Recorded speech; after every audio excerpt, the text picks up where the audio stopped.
Halo para pemirsa, di mana saja kamu semua berada. Kembali lagi bersama saya, Mikael Kudiai, tuan rumah di Media Laulau TV. Bincang-bincang atau diskusi kali ini saya bersama kedua kawan. Diskusi kali ini kami akan bincang-bincang atau cerita-cerita mengenai hasil laporan atau hasil investigasi yang dilakukan oleh kawan MIS. Tapi sebelumnya coba nanti kawan MIS sama Yogix perkenalan dulu langsung, silakan.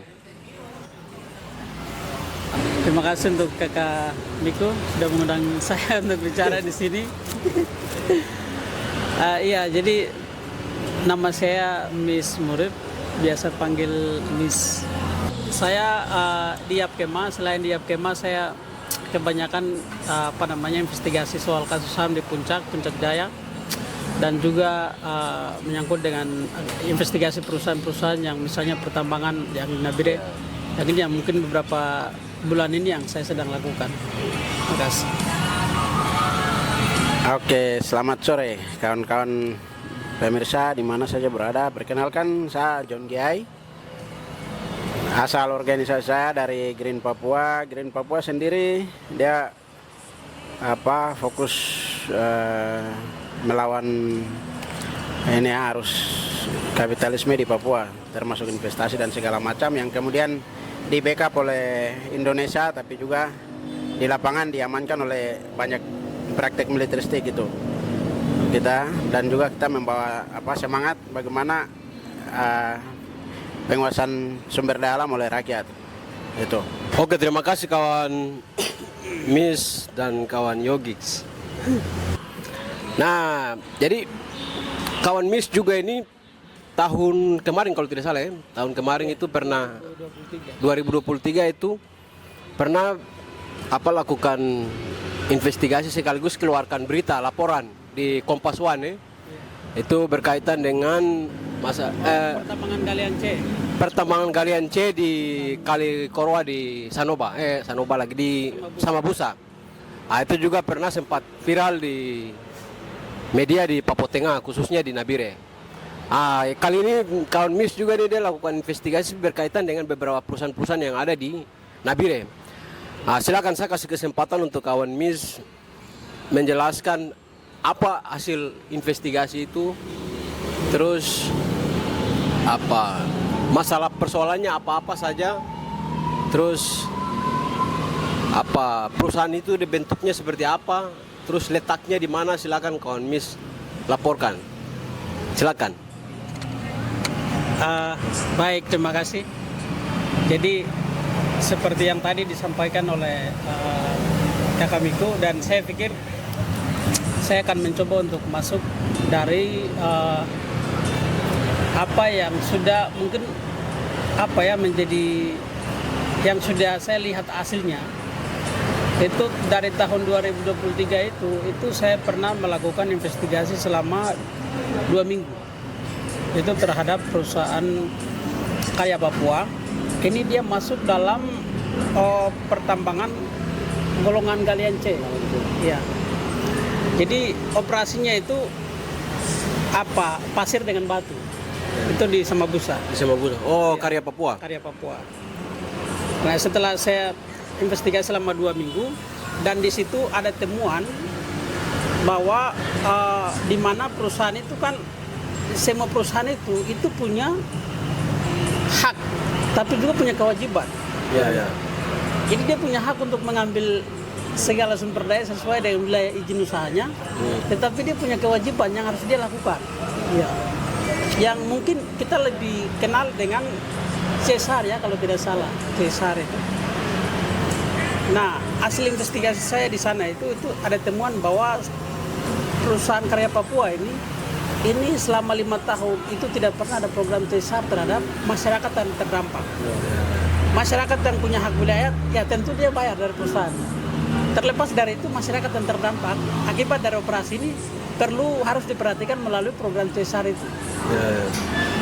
Nah, setelah itu saya mencoba untuk menjangkau perusahaan dengan dorong program Cesar. Akhirnya perusahaan mengakui bahwa dia pernah melakukan program CSR dengan memberikan bantuan terhadap 2 gereja yang ada di sekitar wilayah operasi. Ya. Bantuan babi, sembako pada saat Natal. Tetapi saya bilang itu bukan program CSR. Program CSR itu dia sifatnya jangka panjang. Kalau sifatnya jangka pendek macam kasih bantuan sembako itu bukan. Itu bantuan dari Karya Papua terhadap mereka itu bukan masuk dalam konteks program CSR, tidak, saya bilang. Akhirnya dari situ saya usulkan program pertama itu pembangunan rumah baca, dan itu Karya Papua sudah bangun rumah baca di sana. Terus kemudian penyiraman jalan karena polusi udara. Itu setiap hari beraktivitas ya. Wajib dia harus melakukan penyiraman jalan. Terus yang berikut itu saya usulkan program untuk melakukan tanggulasi di sepanjang sungai. Tapi mengingat dengan biayanya besar sehingga mereka hanya melakukan normalisasi sungai. Ya. Lalu yang keempat itu memberikan modal usaha ke 2 gereja. Itu yang pernah saya lakukan waktu tahun 2023. Yang keluar di berita lagi. Iya. Dan memang hasil investigasi saya itu memang ada temuan juga bahwa dari Dinas Lingkungan Hidup juga tidak pernah ada pengawasan di sana. Ya.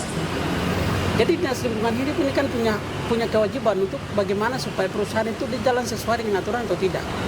Kalau misalnya dia berjalan, maka dia harus melakukan apa? Kalau misalnya tidak berjalan, maka dia juga harus melakukan apa, begitu kan? Tapi selama ini tidak pernah. Akhirnya perusahaan mau ambil apa saja terserah, menggali model apa saja terserah. Tercemar dan terdampak pada masyarakat juga itu perusahaan tidak peduli dan tidak pikir soal itu. Itu tahun 2023 dan saya sedang awasi juga itu karena dia masuk dalam saya punya lingkungan di situ. Lalu yang sekarang ini tahun 2025 ini mungkin teman-teman ya saya rasa kita semua pernah turun ke Lagare soal perusahaan Kristalin Kalestari. Kristalin. Iya, Kristalin. Itu waktu itu kami ke sana investigasi. Kami investigasi melalui media yang mungkin saya juga baru gabung. Sering menulis juga di situ. Iya, gabung juga dengan media-media, jadi saya media Kompas One. Ya. Jadi pendekatan saya melalui media untuk menggali informasi. Nah, itu memang ada banyak hal yang sebetulnya terjadi di sana di perusahaan Kristalin Kalestari. Terutama itu soal limbah.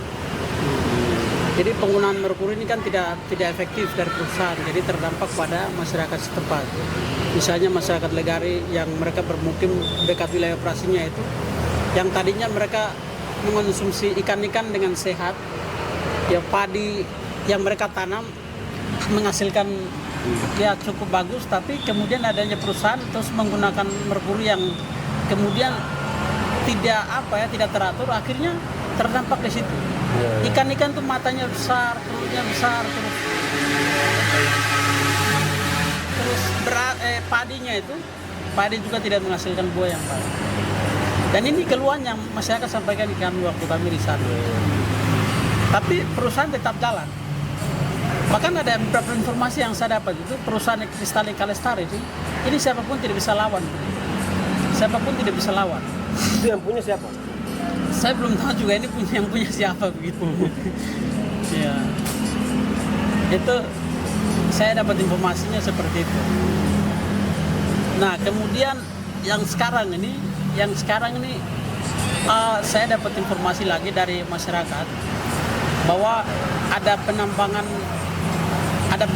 di Kilo 80. Di Kilo 80 Distrik Siriwo. Jalan Trans Nabire Laga. Jalan Trans Nabire Laga. Di Kilo 80 dengan Kilo 62 dan Kilo 100. Berarti 3 titik. 3 titik. Satu bagaimana? Jadi setelah saya dapat informasi, saya mengajak masyarakat ini untuk kami naik cek. Itu tanggal 14 kemarin kami naik cek. Dan pertama kita kunjungi itu di Kilo 80. Jembatan Oscar itu arah ke atas. Jadi dari jembatan Oscar itu kalau kita lihat di bawah itu ada bekas penambangan. Nah, itu bukan perusahaan tapi ini sifatnya bukan PT atau CV tapi ini perorangan yang kelola tambang itu. Berarti ilegal. Itu oknumnya itu dari Toraja, orang Toraja yang Toraja. kelola. Dan mereka sudah pindah, setelah operasi di situ mereka pindah lagi di bagian kepala air. Dan di kilo 80 itu ada sungai besar yang namanya Kali Janda itu. Terus ada 2 sungai, itu yang sungai satu itu Kali Usir dengan Kali Batu. Jadi di Kali Usir ini itu ada penambangan ilegal. Ya karena memang kemarin hasil investigasi saya tidak mendapatkan surat izin atau nama perusahaan atau pemiliknya, sehingga saya berani sebut sebagai ilegal. Walaupun saya belum ketemu dengan pimpinannya. Ya, ini dugaan saya. Ada upaya menutupi juga. Iya. Jadi setelah itu saya masuk ke dalam, ketemu dengan petugas lapangan di situ. Ada 1 eksa yang sedang beroperasi, terus ada 12 karyawan yang sedang ada di lapangan. Dan mereka itu rata-rata semua orang Toraja. Iya, iya. Jadi setelah saya tanya ke beberapa karyawan itu, mereka bilang mereka tidak tahu nama perusahaan. Mereka bilang mereka tidak tahu nama bos, begitu. Yeah. Jadi saya bilang, ini apa ini? ini bukan perusahaan, ini juga orang-orang Pekerjaannya tidak tahu. Pekerjaannya tidak tahu. tidak kenal bosnya, tidak kenal perusahaannya. Hanya itu bos sewa geng. Bos sewa geng. Geng-geng komplot. Iya, ada. Jadi saya mencoba untuk, karena di situ juga saya lihat ada Starlink, makanya saya minta hari itu juga hubungi bos. Iya, Saya bilang pasti ada nomor, ada kontak bos, segera hubungi, saya bilang begitu. iya, iya. Tapi mereka tidak berani juga hubungi bos. Iya, mereka tidak berani juga. Saya bilang, tugas saya hanya wartawan, jadi saya menggali saya investigasi, bukan saya untuk niat saya untuk jahat, tidak, saya bilang begitu. Tapi memang dari karyawan mereka sarankan untuk ketemu sama bos. Jadi mereka yang minta saya punya nomor untuk nanti mereka teruskan ke bos kemarin di atas. Dan saya bertanya-tanya, tapi karena informasinya tertutup sehingga saya tidak menggali informasi itu lebih dalam. Tapi mereka mengatakan mereka beroperasi selama 5 bulan di atas. Gitu. Dan penghasilan setiap hari itu mereka menghasilkan berapa gram atau berapa puluh, saya belum bisa pastikan juga. Informasinya tertutup. Tapi itu menggunakan alat berat. Alat berat. Alat berat. Dengan penyaring, mesin penyaringnya. Betul. Dengan alat berat langsung. Iya, berarti sudah alat berat. Ya. Keamanannya bagaimana? Di atas mereka tidak ada keamanan. Mereka sendiri yang jaga di situ. Jadi di situ juga masyarakat itu, ya ini dugaan saya tidak murni semua masyarakat biasa di situ. Ini dugaan saya ya ini. Jadi tidak tahu itu mereka punya permainan. Nah, ini mereka kilo 80. Mereka eksanya ambil, terus dia menyaring ke kas yang mereka sudah masih tinggal di atas. Berarti sudah ada alat berat. Pakai alat berat. Dan untuk terkait dengan mereka menggunakan merkuri atau misalnya dan bahan kimia lainnya, saya belum mendapatkan informasi itu, karena hal-hal itu sangat sensitif dan mereka tidak berani kasih informasi. Tapi kalau di wilayah-wilayah pertambangan itu paling tidak kita bisa menduga mereka menggunakan barang itu. Karena untuk menangkap ampas yang ini kan pakai barang itu, kalau tidak ada ya otomatis tidak bisa mencari. Jadi itu menyangkut dengan izin juga tidak jelas, terus kemudian pemiliknya siapa juga saya tidak mendapatkan informasi. Lalu program CSR itu apalagi, itu tidak ada apalagi. Lalu soal pengerusakan lingkungan, ini kan ilegal, jadi dia mau bikin. Saya lihat itu dia masuk di sebelah sana, naik gunung, baru dia turun lagi, tidak tahu aktivitasnya tidak jelas, tapi dia cuma gali-gali saya di situ. Mungkin ya dia itu ambil emas atau merusak lingkungan, itu saya belum tahu juga.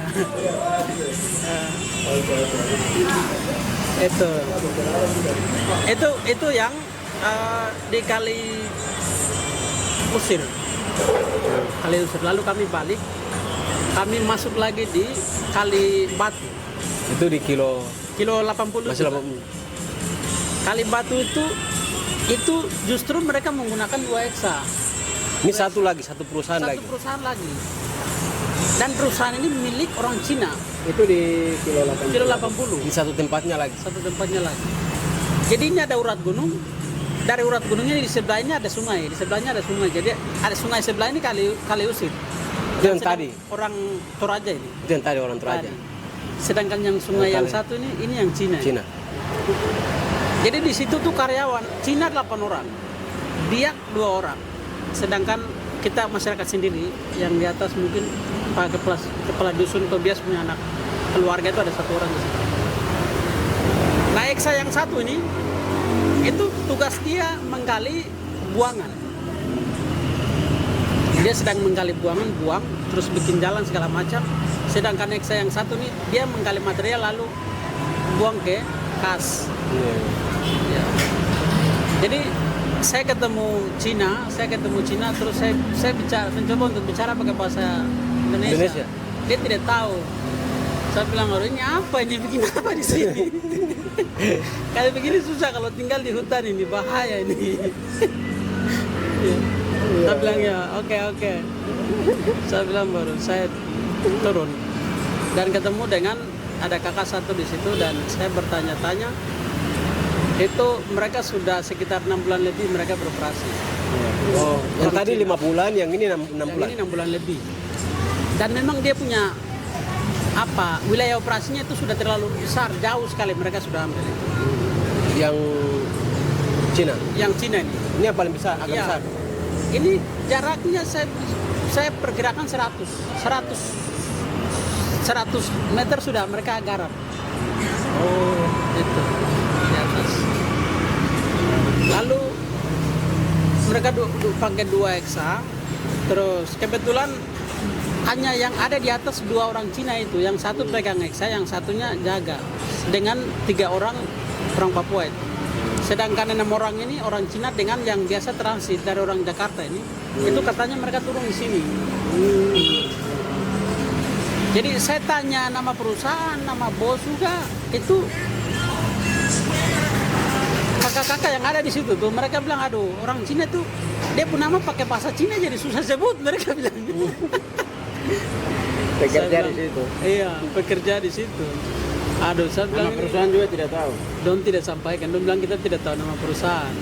Iya. Apakah legal atau ilegal juga? Nah, ini belum jelas. Itu juga belum jelas. Iya. Tapi itu oleh orang dari luar. Orang dari luar, orang Cina ini. Jadi dari karyawan saja mereka sudah mengatakan mereka tidak tahu nama perusahaan. Padahal setiap karyawan yang mau direkrut ini kan orang harus tahu toh nama perusahaan. Terus paling tidak mereka punya aktivitas itu apa saja itu kan harus tahu. Tapi karyawan saya tidak tahu, apalagi orang lain. Iya. Nah pertanyaannya kenapa informasi itu tidak bisa dikasih tahu ke karyawan menyangkut dengan aktivitas terus nama perusahaan itu. Itu. Kita kan memang kita tidak tahu izinnya siapa yang kasih. Terus mereka sampai ke situ lewat siapa atau masyarakat siapa. Iya. Terus siapa yang mengawasi dorang itu kan kita semua tidak tahu. Tiba-tiba ada di situ. Iya. Apakah lewat pemerintah kah atau lewat siapa kan kita tidak tahu. Betul. Terus selanjutnya yang satu perusahaan selanjutnya. Nah, yang satu tuh saya dapat informasi di kilo 100. Cuman karena waktunya agak sudah sore sehingga saya tidak sempat ke sana, kilo 100. Iya. Kilo 100 ini dia punya aktivitasnya pertambangan atau apa? Lalu pemiliknya siapa? Ini kan kita perlu cek juga. Pemiliknya itu masyarakat biasa atau investor asing atau misalnya orang-orang yang mereka ada di pemerintah tapi mereka bermain di situ. Nah, ini kan kita perlu pastikan juga. Jadi di kilo 100 ini saya tidak ke sana, tapi saya lari ke 62. Di kilo 62 itu mereka menggunakan 3 Eksa. Yang keempat ini di 62. Iya, ketiga. Ini. Ya. Di 62 ini mereka menggunakan 3 Eksa. Yang 2 Eksa ini mereka oper material ke Eksa yang satu, lalu yang Eksa satu ini dia buang ke kas Penjaringan. ya, penjaringan. Ini teknik mereka kerja. Setelah saya amati, mereka sudah operasinya sudah lama dan memang mereka itu berasal dari pas siapa nih, Mr. Lee. Mr. Lee. Dari Cina. Ya dari Cina. Itu bosnya itu saya dapat informasi, dapat nama, saya punya data, makanya saya berani sebut nama. Itu Mr. Lee, bos yang itu, dan dia sudah lama beroperasi di kali besar ini, apa namanya ini? Kaliwa. Kilo 100 itu? Bukan, yang sebelum masuk 74 ke dalam, Kali Andai. Dia sudah lama beroperasi di situ, tapi kemudian dia pindah lagi ke 62 katanya.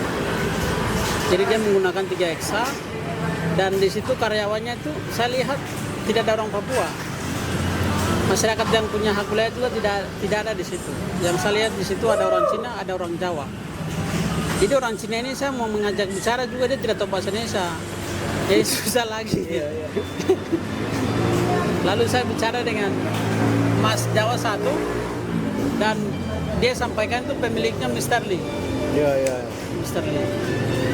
Dan mereka juga tidak menyampaikan informasi yang akurat berkaitan dengan mereka lama beroperasi, penghasilan mereka per hari berapa, lalu izinnya seperti apa, nama perusahaannya itu apa, terus program CSR ini bagi apa terhadap masyarakat seperti apa, lalu misalnya reklamasi untuk perbaikan apa kerusakan lingkungan yang mereka sudah menyebabkan ini, itu seperti apa? Sama sekali tidak ada. Sama sekali tidak ada. Jadi saya melihat perusahaan yang ada di atas ini, perusahaan pertambangan ini, itu sama sekali tidak ada pengawasan, baik dari dinas-dinas terkait, misalnya dinas lingkungan hidup maupun dinas ISDM Minerba dari provinsi, itu tidak ada pengawasan. Jadi perusahaan ini mereka mau eksploitasi sejauh mana terserah mereka. Selama mereka lihat di situ ada hasil, mereka gali, karena tidak ada pengawasan. Lalu pengrusakan lingkungan dan segala macam, mereka tidak pikir sama sekali soal dampak-dampak bagi masyarakat adat di situ. Yang mereka kejar itu adalah hasil. Itu yang saya lihat. Jadi pemerintah yang hari ini misalnya kita bicara soal dinas lingkungan hidup dan dinas Minerba misalnya, ini tugas mereka itu apa? Apakah tugas mereka itu mengurus administrasi saja? Atau memang ada tugas untuk pengawasan terhadap perusahaan-perusahaan, tapi mereka tidak lakukan. Nah ini kan menjadi pertanyaan besar. Iya. Memang kalau persoalannya juga itu kalau izinnya tidak ada, itu tidak bisa pemerintah lakukan pengawasan macam-macam begitu. Kalau tidak ada izin, karena isu soal tambang ilegal itu bukan isu baru di Papua, khususnya di Papua Tengah, Nabire bukan isu yang baru. Kalau berkaitan dengan pengawasan segala macam, termasuk CSR, dana-dana CSR itu perusahaan bisa berikan itu kecuali ada perusahaan itu legal diawasi oleh pemerintah. Selain yang 62 ada lagi. Selain 62 ini sementara Sabar. Yang 62 itu dia punya keamanan bagaimana? Nah, dia 62 ini dari 62 itu saya dapat kontak dan dari karyawan mereka suruh mereka kasih kontak, suruh hubungi kontak itu. Lalu saya menghubungi, ternyata yang saya menghubungi itu polisi. Oh? Ya, itu polisi. Jadi ternyata dia memang punya tugas untuk awasi perusahaan itu. Nah, setelah saya kontak kemarin tanggal berapa? Ini tanggal 16 ya? 16. Kemarin tanggal 16 itu saya kontak. Saya bilang, Pak, saya mau izin ketemu. Karena saya sudah investigasi di atas dan hal-hal yang perlu saya ingin konfirmasi sebelum saya beritakan. Jadi tolong, saya minta pertemuan begitu. Terus dia respon nanti besok baru pertemuan. Akhirnya hari ini tadi jam 1 itu kita pertemuan. Saya dikirim lokasi dan saya ketemu dengan mereka di tempat ngopi di bagian OJS ini. Ya. Dekat. Lalu beliau sampaikan itu dia memang polisi mengawasi itu. Jadi saya tanya pemiliknya siapa, itu memang ada pengakuan dari beliau, itu Mr. Lee yang punya. Terus saya bertanya juga soal izin, beliau tidak menyampaikan izin itu karena beliau mengaku bahwa saya tidak punya tugas untuk menjelaskan itu.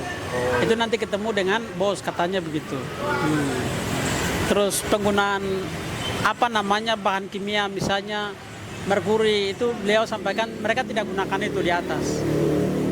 Tapi kita perlu gali juga terhadap masyarakat, apakah ini memang mereka gunakan itu atau tidak, karena dia punya dampaknya besar. Lalu menyangkut dengan program CSR ini beliau hanya sampaikan kita sering bantu sama masyarakat soal dalam kedukaan, terus ada kebutuhan masyarakat kita biasa bantu begitu. Jadi sifatnya jangka panjang, misalnya perusahaan dia bikin satu koperasi supaya masyarakat mereka kelola, atau misalnya perusahaan dia membantu masyarakat yang anak-anaknya sekolah. Nah ini perusahaan kasih beasiswa, itu sama sekali tidak ada. Jadi di situ ada oknum polisi. Kalau untuk perusahaan yang ada di 62, Mr. Lee itu. Nah, jadi kita perlu gali juga ke dalam supaya kita memastikan perusahaan itu legal atau ilegal. Kalau legal, oke, dia jalan. Tapi ada hal-hal yang harus dilakukan. Misalnya ada pengawasan dari dinas-dinas terkait, terus menyangkut dengan reklamasi, perbaikan ulang lingkungan yang sudah dirusak seperti apa, hak-hak masyarakat melalui program CSR seperti apa, ini kan perlu kita bicara. Tapi kalau misalnya itu statusnya legal, pertanyaannya kenapa oknum polisi melindungi itu? Iya, ini kan kita bisa pertanyakan itu. Iya, supaya hukum ini dia benar-benar jalan. Hukum jangan menggunakan untuk jual beli, cari keuntungan tidak boleh. Karena kita orang Papua ini sudah cukup banyak sekali dapat itu. Iya, saya berani katakan itu karena saya punya data, jadi saya berani bicara itu. Mungkin itu seputar yang saya investigasi. Berarti dari 3 perusahaan ini itu semua dalam tanda kutip belum ada izin yang mereka tunjukkan. Belum ada izin. Sekarang Bung Yogix Yohanes dari Green Tes. Dari yang tadi dijelaskan oleh kawan Miss ini, saya minta kawan Yogi jelaskan soal dampak dari itu, tambang-tambang baik itu, tambang-tambang ilegal itu, bukan legal tapi dampak dari bagaimana pertambangan itu dilakukan. Iya. Silakan. Satu ini, kalau isu pertambangan ini, dia industri ini ekstraktif. Dia mengekstrak apa yang ada di dalam tanah, sumber-sumber daya alam yang dianggap cukup berharga, bernilai tinggi. Nah, terlebih khusus macam tadi tambang emas ini. Memang dalam aktivitasnya industri ekstraktif itu memang dia harus membongkar kulit bumi itu, tanah. Karena kan memang emas ada di dalam kedalaman tertentu begitu. Makanya pasti yang dirusaki adalah kulit bumi. Nah, karena ada banyak lapisan-lapisan tanah juga. Mungkin teman-teman di teknik geodesi itu lebih ke tanah. Tapi kalau sudah batuan mineral, mungkin kawan-kawan di geologi bisa lebih banyak tahu soal ini. Memang kalau kita belajar terkait konservasi tanah, itu proses pemulihan tanah itu bukan butuh waktu yang singkat. Kalau sudah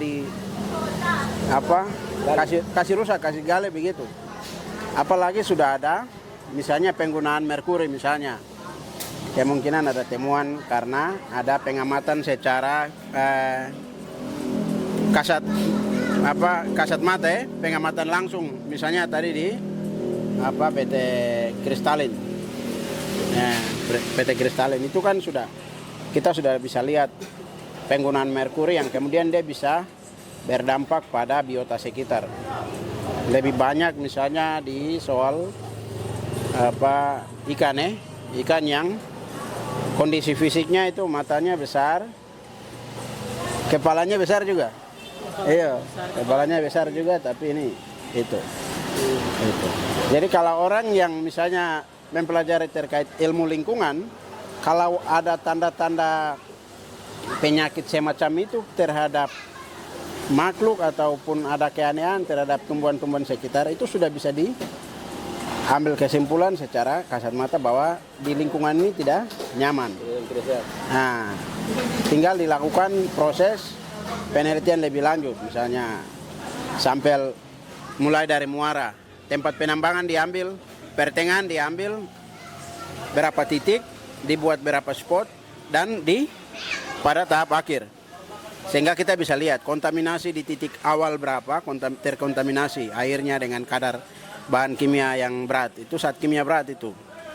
Kemudian di pertengahan dan terakhir, itu kita sudah bisa lihat dan juga kita sudah bisa perkirakan bahkan melihat kerugian akibat aktivitas tambang itu.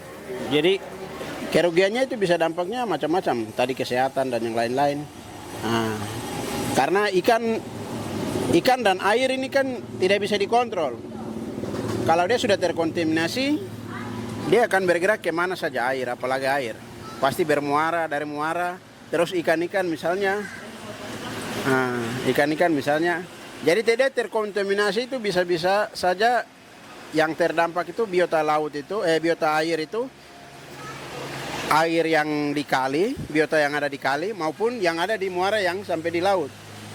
Itu. Jadi pengambilan sampelnya harus dia berurutan itu supaya bisa dipastikan. Nah, sementara ikan sendiri juga kan sering dikonsumsi oleh masyarakat. Nah, masyarakat sekitar, apalagi masyarakat Papua yang hidupnya bergantung ke alam. Hari ini masyarakat Papua itu masih hidup bergantung ke alam. Itu. Dia hubungannya sangat erat sekali.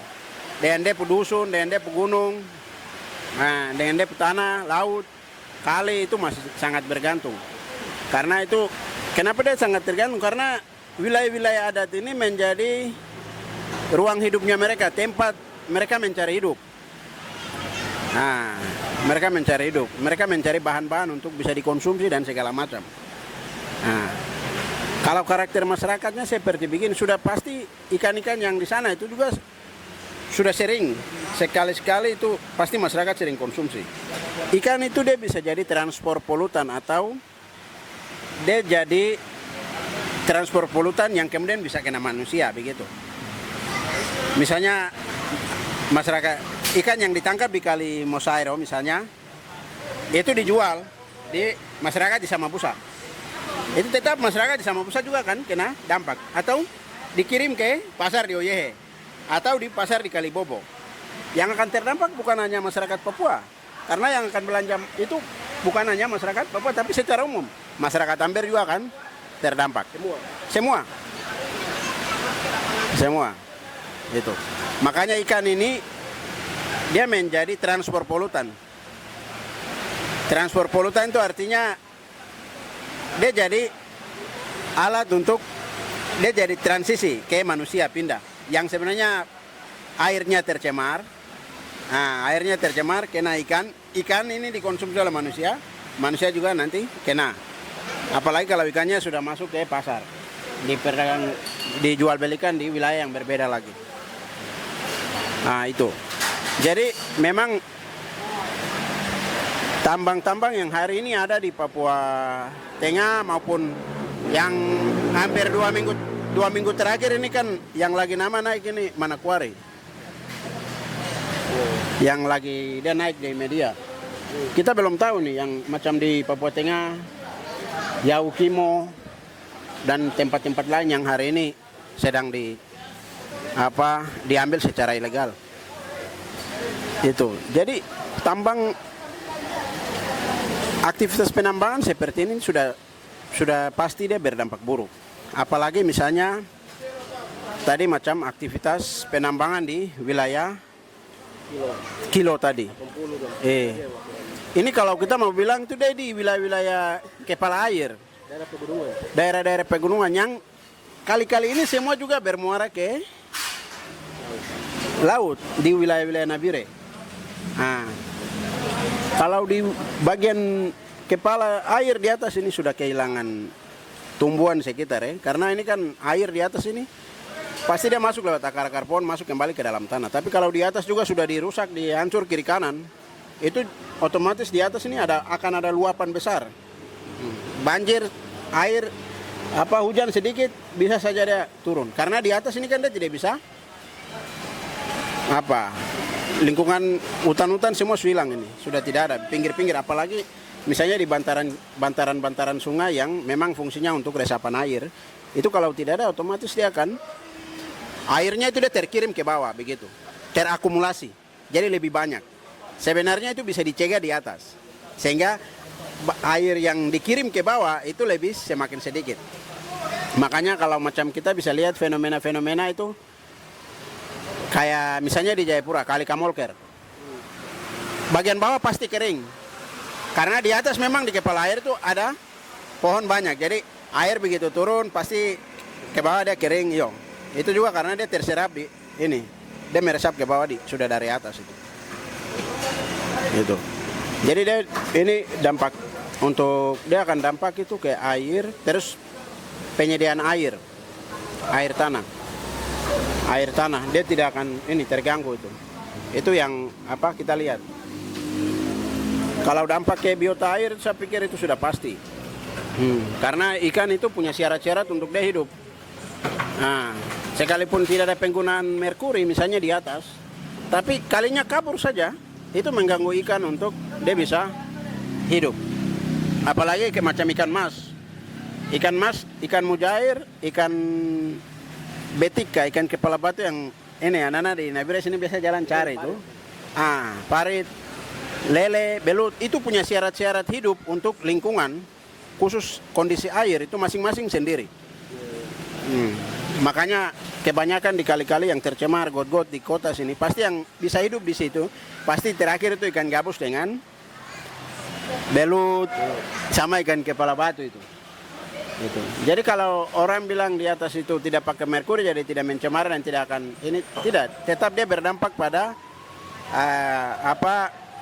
biota air, tapi biota air tertentu yang memang dia tidak bisa bertahan hidup dalam kondisi air yang keruh.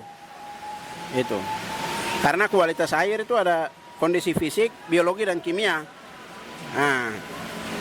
Jadi harus ada standar baku mutu yang memang benar-benar kalau ada perusahaan beroperasi sebelum dia lepas, kan dia punya air yang dia gunakan hasil pengolahan limbah dan segala macam itu sudah harus melalui instalasi pengolahan air limbahnya, baru bisa dilepas ke alam bebas atau di kali kah di mana dan segala macam itu. Ini kan dia serap penyaringan dia ini jalan saya. Ya.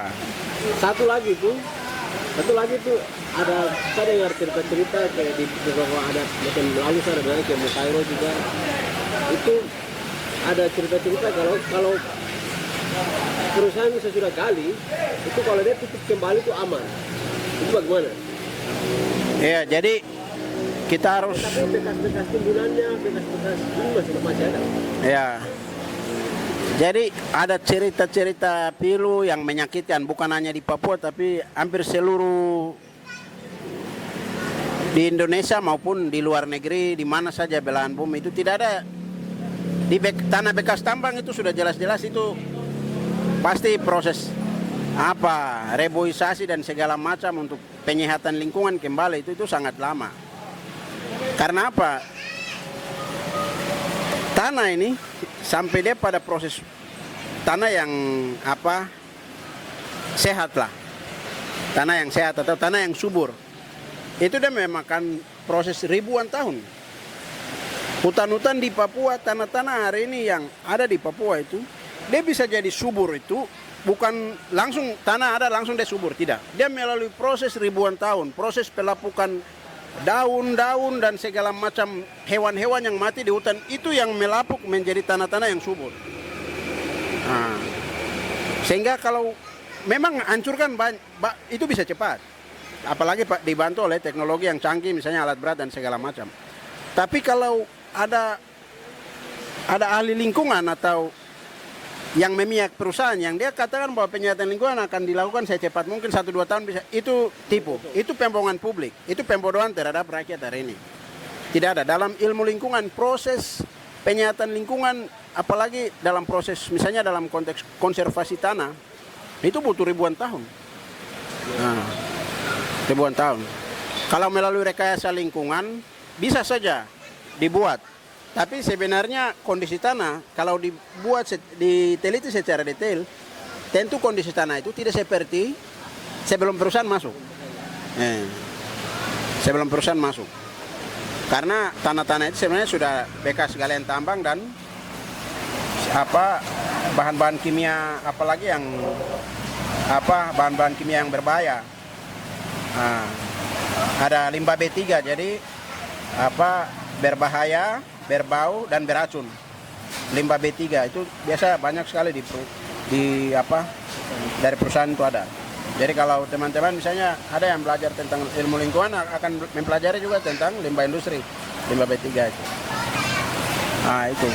Terus untuk merkuri, penggunaan merkuri sendiri ini dia masuk dalam bahan kimia beracun yang cukup berat itu. Jadi kalau macam tadi di Musairo atau juga di atas, kalau itu dikonsumsi, tadi ikan misalnya, ikan yang sudah terkontaminasi merkuri dikonsumsi oleh ibu-ibu yang sedang hamil, itu janinnya itu dia akan mengalami gangguan. Jadi bisa saja anaknya cacat, bibir sumbing atau dan segala macam. Sehingga misalnya untuk semua rakyat Papua kalau memang wilayah-wilayah terdekat dengan perusahaan, kemudian dia ada penyakit-penyakit yang hampir sama.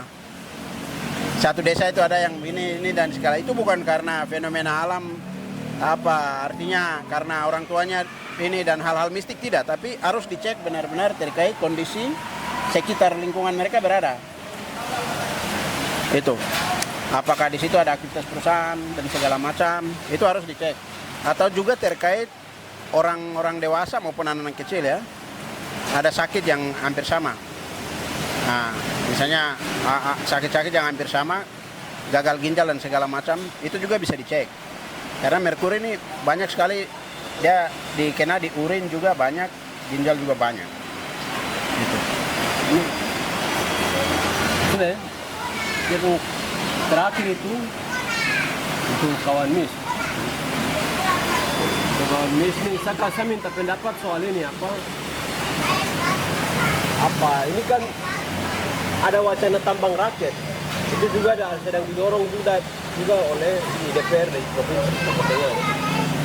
Terus juga dari kementerian juga ada koperasi, mereka konsentrasikan ke koperasi, ke kementerian pertambangan. Kalau kita lihat tadi dari hasil laporannya kawan ini sendiri tadi itu kan kita bicara tambang rakyat dikelola oleh masyarakat, tapi di lapangan itu orang yang kelola itu bukan orang Papua. Terus mereka tidak tunjukkan mereka punya apakah ada izin atau tidak. Terus bagaimana nasib tambang rakyat nanti? Sementara di dalam undang-undang tambang rakyat sendiri itu kan skalanya kecil. Terus tidak memakai alat berat. Sementara yang sudah berjalan di atas itu sudah pakai alat berat. Saya minta kawan ini pendapat. Iya, jadi mungkin menyangkut dengan itu wacana yang sementara ini mungkin sedang ada di Papua Tengah, terutama itu di bagian lembaga DPR ya kalau tidak salah, mereka sedang rancang untuk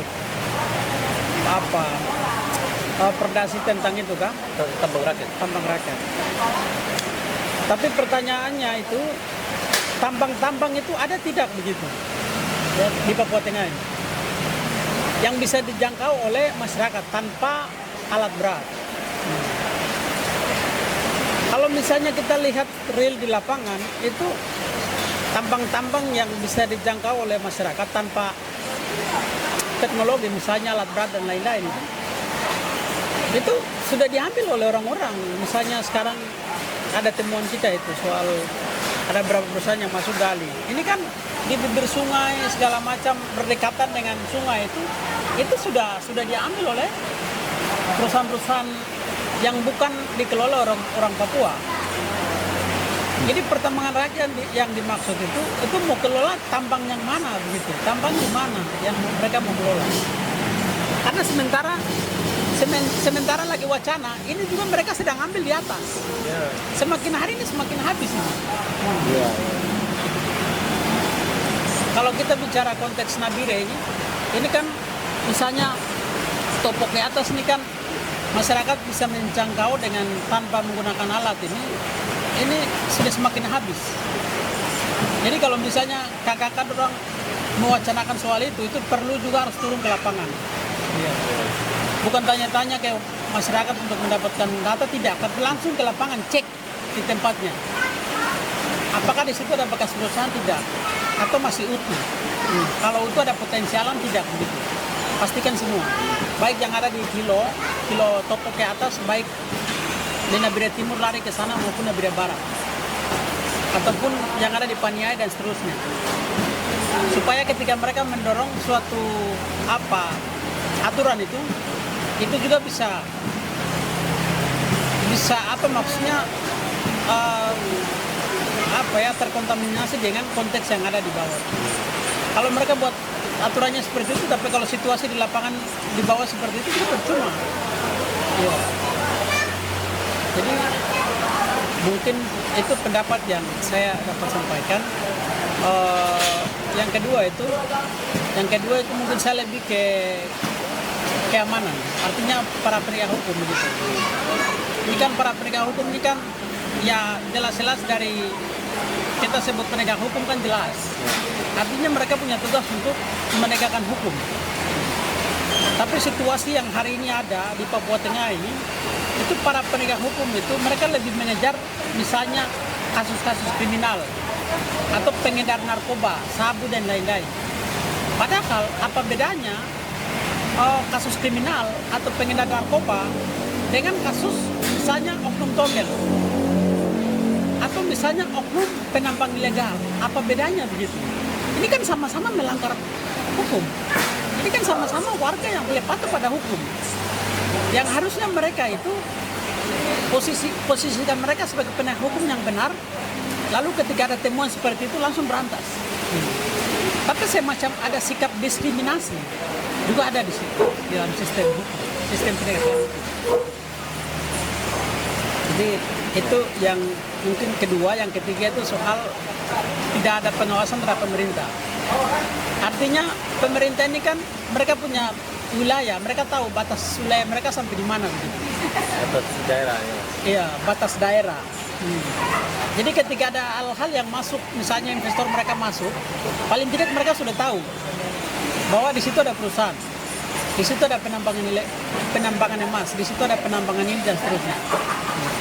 Jadi kalau misalnya kita bertanya kepada pemerintah bahwa ada penambangan di sini, lalu mereka mengatakan kita tidak tahu, itu kan sesuatu yang mengkosong. Iya, padahal ini wilayahnya mereka dan paling tidak mereka harus tahu.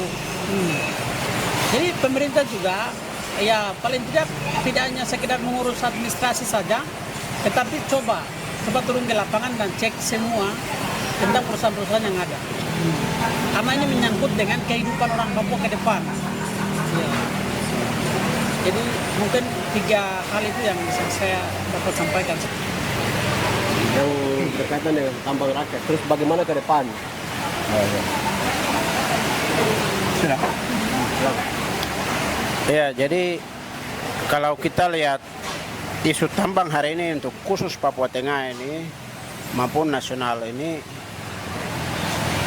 dari segi politik kebijakan untuk kebijakan negara terhadap seluruh tanah Papua, tapi juga khusus Papua Tengah itu ada semacam penyesuaian regulasi, mulai dari bagaimana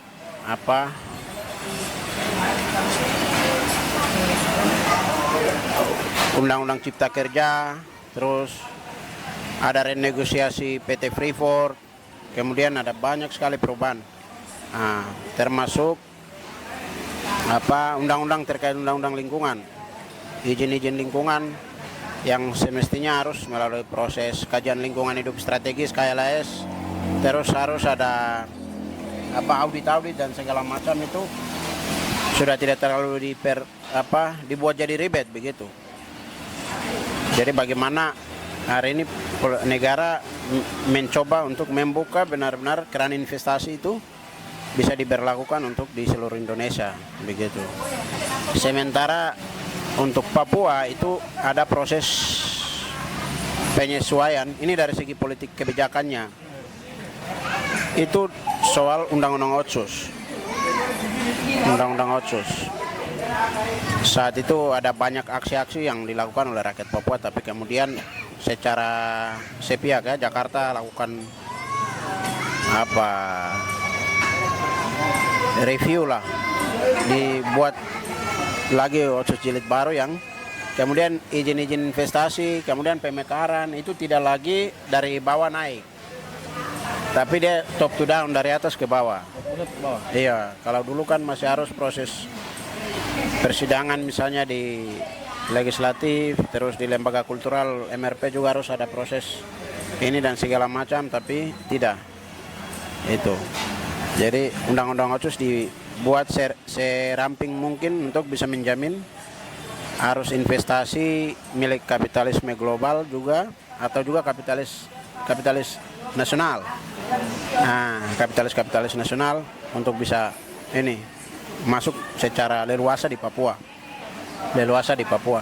Tapi juga bisa ada penggemukan atau juga penggemukannya kasih gendutin ini birokrasi, struktur birokrasinya sebagai mitra yang memberikan izin-izin. Jadi bisa ada pemekaran langsung bim salabim 4 provinsi, kemudian diikuti juga dengan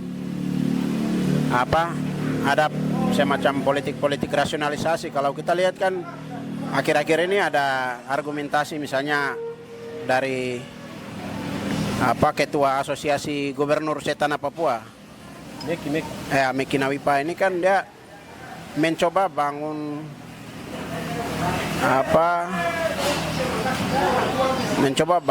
semacam rasionalisasi bahwa tambang itu membawa berkah, mengurangi pengangguran. Sementara rakyat Papua hari ini, khusus di Papua Tengah, ini jauh. Maksudnya secara realitas rakyat hari ini sudah sadar bahwa Freeport yang sudah ada di Papua Tengah ini saja hari ini tuh belum mampu membangun satu jalan raya saja, jalan tol saja tidak ada. Bandara kah, pelabuhan mega kah, tidak ada sama sekali. Ataupun mengirimkan anak-anak Papua kuliah ke luar negeri dalam ini. Sebenarnya jumlah yang banyak. Gitu. Jadi keberadaan Freeport saya sebenarnya sudah bisa diukur bahwa apakah pertambangan itu membawa dampak yang positif atau negatif, berdampak pada pengangguran, pendapatan daerah dan segala macam, itu sebenarnya sudah bisa diukur. Jadi hari ini elit-elit Papua ini juga saya lihat mereka mencoba menerjemahkan politik kebijakan Jakarta terhadap rakyat Papua, tapi dibenturkan dengan realitas kesadaran masyarakat Papua hari ini yang sudah tidak percaya lagi terkait perusahaan.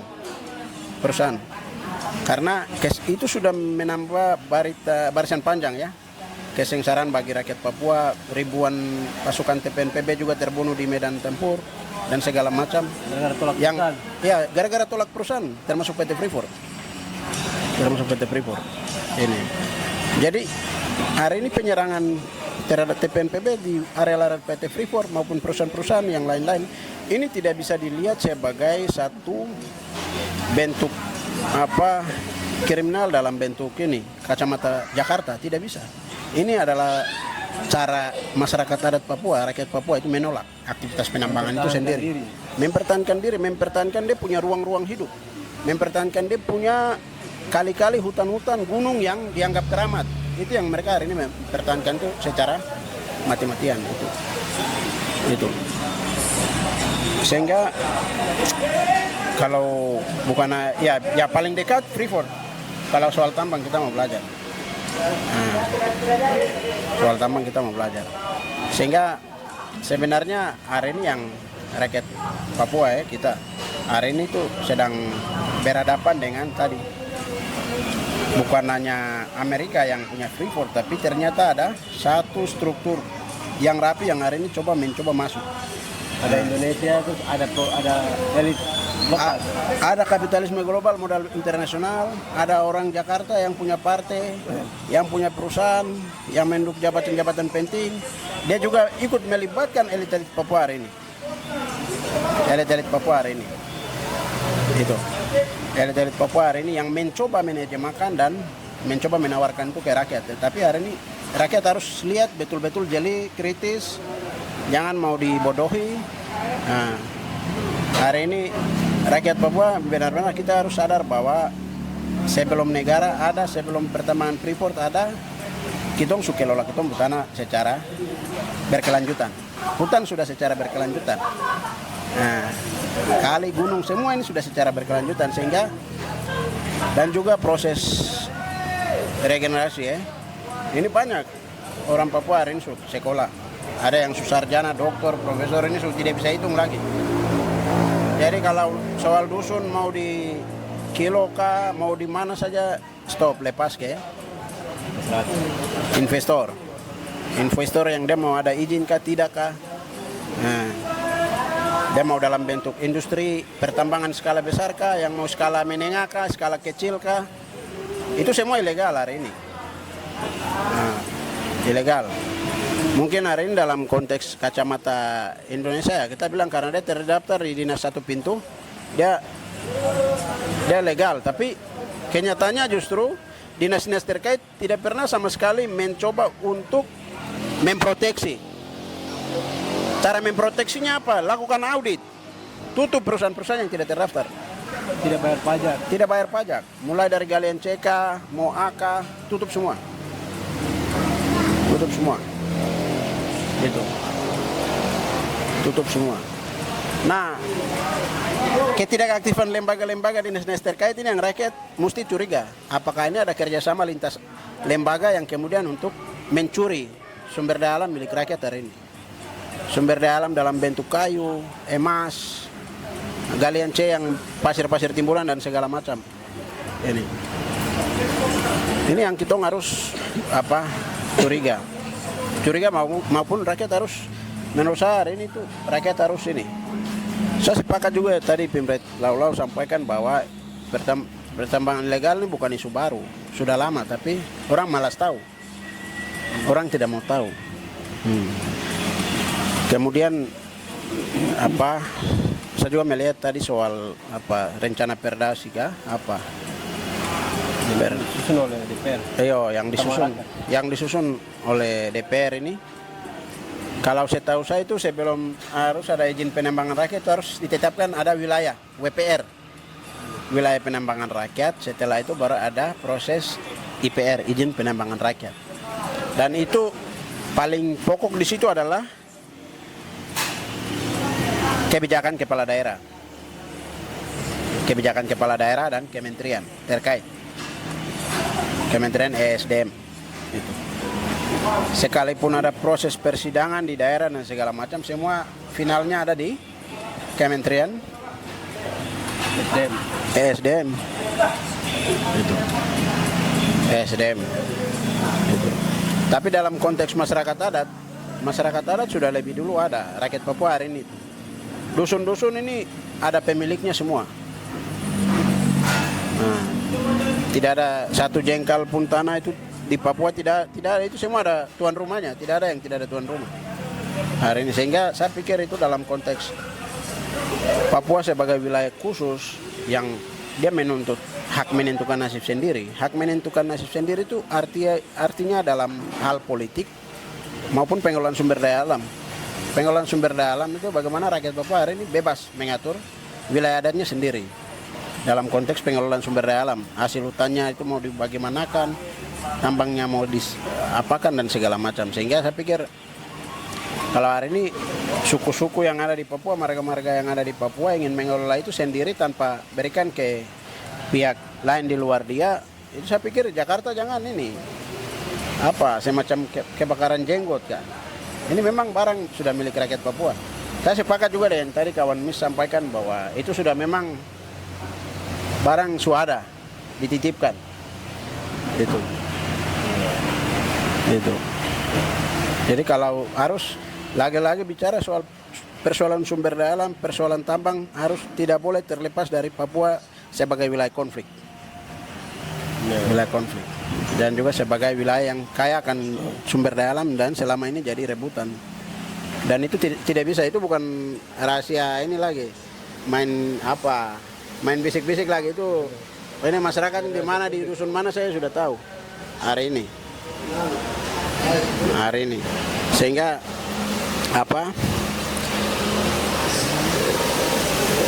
dari kita selain lakukan proses advokasi secara litigasi, itu benar-benar hari ini rakyat Papua secara organisasi dalam struktur-struktur masyarakat adat, secara suku, subsuku, marga, itu benar-benar harus kuat. Dia kembali ke dia kampung, dia kembali ke dia dusun, lihat ada pencuri masuk di situ kah tidak? Kasih tertib. Kembali lihat. Mulai dari kilo ini jalan trans ini semua. Sekarang masyarakat adat yang asli Nabire yang bagian-bagian situ segera tertibkan. Tidak boleh main-main itu. Terus juga khusus untuk kita di Papua Tengah, jangan terprovokasi dengan politik identitas. Hampir 2 tahun terakhir semenjak Provinsi Papua Tengah ada pertikaian antar kelompok suku yang coba didorong. Me, Dani, Moni, Me, dan segala macam. Hari ini cara musuh, cara imperialis, bagaimana cara orang-orang yang berkepentingan untuk curi kita emas, hutan dan segala macam. Ini masuk untuk hancurkan kita persatuan dulu supaya kita kocar-kacir dan mereka masuk bebas. Oleh sebab itu jangan terprovokasi dengan isu-isu politik identitas. Sekarang sudah saatnya kita baku bersolidaritas. Jaga tanah adat, jaga kop dusun, kembali lihat. Kalau ada pencuri masuk, usir dong keluar. Biar nanti kamu anak-anak yang sekolah, kamu sendiri yang bisa ambil secara berkelanjutan. Itu yang paling penting. Saya pikir itu yang paling mendesak. Dan juga ya gerakan pemuda mahasiswa hari ini untuk khusus di Papua Tengah. Papua Tengah sebagai wilayah yang benar-benar hari ini 53% berkepentingan di Papua Tengah sudah benar-benar harus kawal. Isu tambang, tolak investasi dan segala macam. Terus juga hari ini atas dasar itu banyak sekali operasi-operasi militer. Ini tujuannya adalah pengkondisian wilayah. Di mana operasi di Puncak Jaya, Intan Jaya, semua terus dia mengalir. Penerapan pasukan jalan. Karena stabilitas keamanan dan stabilitas pemerintahan itu syarat utama untuk investasi-investasi besar masuk. Selain pembangunan sarana prasarana pendukung seperti jalan, jembatan, jaringan. Makanya sekarang kita lihat ini pembangunan jaringan kencang-kencang karena dia harus membangun syarat-syarat ini, prasarana yang paling awal, prasarana pendukung untuk investasi besar. Oleh sebab itu teman-teman, pemuda, mahasiswa, rakyat, masyarakat adat yang ada, kemudian mau DPR, mau toko gereja, toko adat dan agama dan segala macam ini sudah harus satukan barisan. Media-media juga sudah harus satukan barisan. Kita publis kondisi rakyat hari ini benar-benar seperti apa kondisinya. Supaya ya kita bicara pembangunan tidak soal jalan akan terbangun baik, proses drainase akan terbangun baik, itu hanya pendukung supaya manusia beraktivitas. Yang paling inti dari proses pembangunan adalah manusia dan juga lingkungannya bisa terjaga itu. Sehingga saya mungkin berpikir ya ini proses ini harus dikawal. Kawal dan hari ini ada pada rakyat itu sendiri dan ya kelompok pendukung pemuda mahasiswa harus tetap solid untuk bersuara itu. Oke, para pemirsa, kita bincang-bincang sudah 1 jam lebih. Ini sudah 1 jam lebih. Terima kasih untuk kedua narasumber, kawan Miss, terus kawan Yogix yang sudah kasih banyak penjelasan, terus yang sudah kasih korek soal masalah tambang yang selama ini tidak naik. Terima kasih. Kita punya bincang-bincang sampai di sini. Terima kasih juga untuk para pemirsa. Sekian dan terima kasih. Dadah.